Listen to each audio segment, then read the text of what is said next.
তারপরে ওই গোবিন্দ গোবিন্দ বিজয়লাল এটা কর।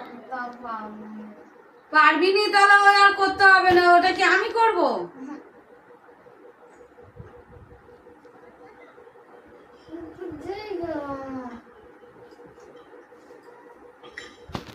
ধর ধর গামা গামা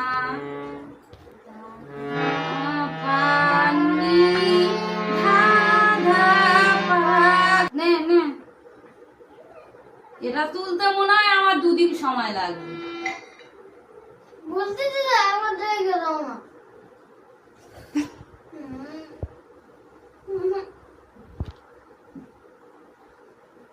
তা আমি কি বাজিয়ে দেখিয়ে দেবো? হ্যাঁ, আমি যদি বা বাজাবো তাহলে তুই কি করবি? গানটা কি আমি শিখতেছি? একবার বাইরে জায়গা দাও না। সুইচ তো তোর জানলি, সুইচ তো তোর দেখিয়ে দিচ্ছি, এ করে দিচ্ছি। আমি যদি বা বাজাবো তাহলে তুই কি করলি? এই গাগা রেসা কর নিসা গামা এটা কর দেখি। Gaga racer